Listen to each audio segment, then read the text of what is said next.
السلام عليكم البنات، مرحبا بكم في قناتكم روعة الطبخ المغربي. اليوم ان شاء الله باذن الله نشارك معكم الدجاج في الفرن، طريقه اللي هي البنات سهله اللي كتجي غزاله البنات، والدجاج كيجي غزاله البنات وكنرافقوه بخضر اللي حتى هي كتجي كنسوطيها بالزبيده والزعتر والتوابل ديالها. بقاو معايا باش تشوفوا الطريقه ديال الدجاج كيفاش كنحضرها.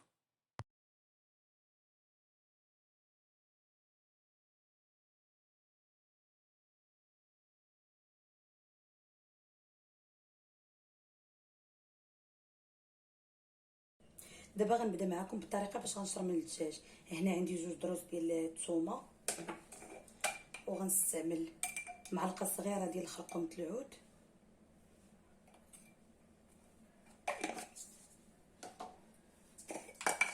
وراس معلقه صغيره ديال الملحه حيت الدجاج مغسول بالملحه والحامض، وعندي هنايا راس معلقه صغيره ديال الابزار، ومعلقه صغيره ديال السكنجبير. كتعرفوا البنات الدجاج كيبغي سكنجبير.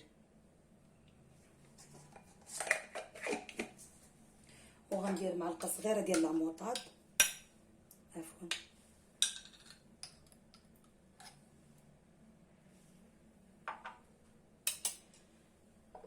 وغنستعمل زيت الزيتون،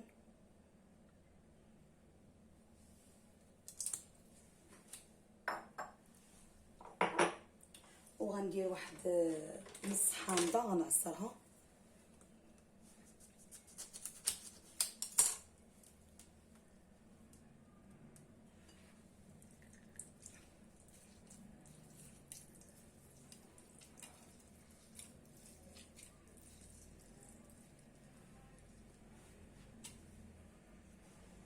نخلط هادشي مزيان باش نشرمل به الدجاج. عندي هنا الدجاج مغسول مزيان، بيت غسلته وبيتو في الثلاجه، ودابا غنشرملو مزيان وغنخليه من بعد ما غنوجد الخضره ديالي، وغنخليه واحد 5 دقائق يشرب هاد الشرموله اللي درت ليه.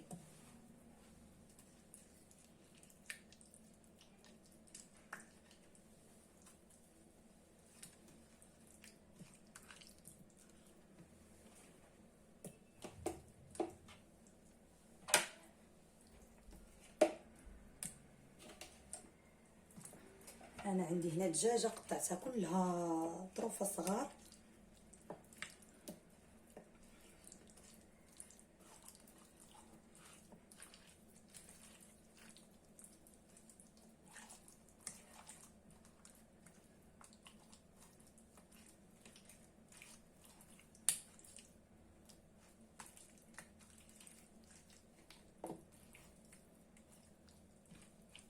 صافي. دابا هنا من بعد ما شرملتها غنخليها واحد 5 دقائق كي قلت لكم، عاد باش غنستفها في اللاطه وندخلها للفران. صافي هنا الدجاج من بعد ما خليته ارتاح واحد 5 دقائق غنديرو في اللاطه وندخلو للفران. صافي غنستف كامل بحال هكا.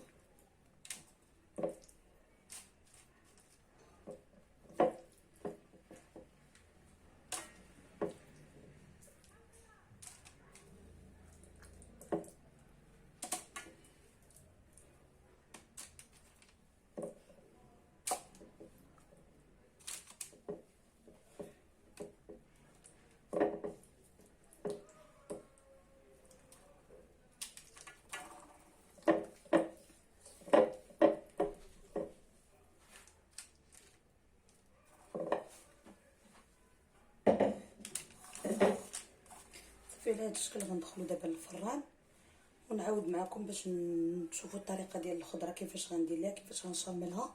صافي الفران مشعله على درجه الحراره 180، غنديرو من التحت حتى يطيب ليا مزيان، عاد باش نطلعو الفوق باش يتحمر. البنات هنا عندي البروكولي حتى هو غنسلقو، غنغسلو مزيان من هذا الماء مازال، ونديرو نسلقو بشويه الملحه ونديرو تسلق. هنا اللوبيا عندي انا سلقاها نص سلقه ودايراها في ماء بارد ودخلتها للفريغو باش ما تخسرش ليا. هنا دابا غنزيد ندير عليها الماء ونديرها تسلق تكمل الطياب ديالها. صافي ونعاود نرجع معكم ملي غنبغي نشرمل البروكولي واللوبيا. صافي هنا من بعد ما سلقت اللوبيا وسلقت البروكولي غنزيد عليه شويه البزار سلقته بالملحه ندير ليه شويه البزار، وغندير ليه واحد شويه ديال الزبده،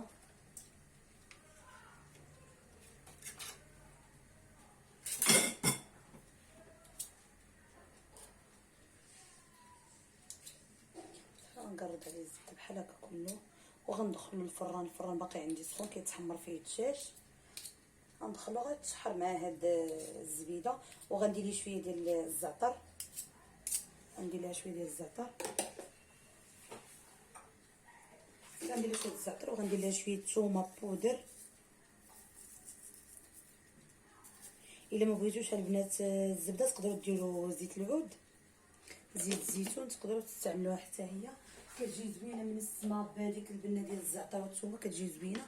انا ما تيبغيوهاش ليا ولادي، كندير لهم شويه ديال الزبده صافي. وغندخلو للفران حتى تشحر ليا مزيان، وملي غيتحمر ليا الدجاج وطيب ليا البطاطا. البطاطا هي درتها تسلق نص سلقه، وغنسوطيها في مقيله بشويه ديال الزبده والزعتر والثومه صافي. ونرافق الخضره ديالي بالدجاج. بقاو معايا باش تشوفوا الطبق ديالي النهائي كيفاش غيجي.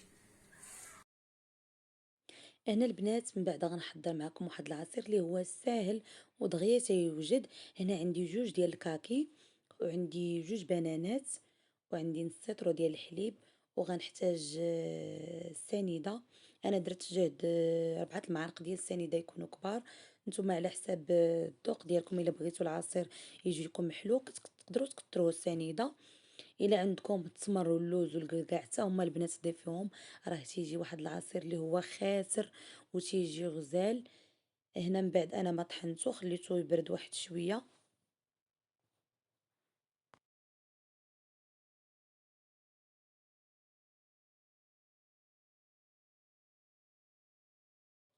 صافي هنا البنات من بعد ما طاب ليا الدجاج وتحمر ليا، غنستفو في الطبسيل. عندي هنايا الخس، درت الخس هو الاول، وغنحط داك الدجاج ديالي من الوسط كامل حتى نقادو.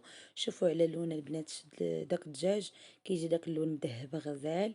نقصوا عليه غير الفران ملي تبغيو تحمروه، نقصوا عليه الفران باش ما يتحرقش ليكم.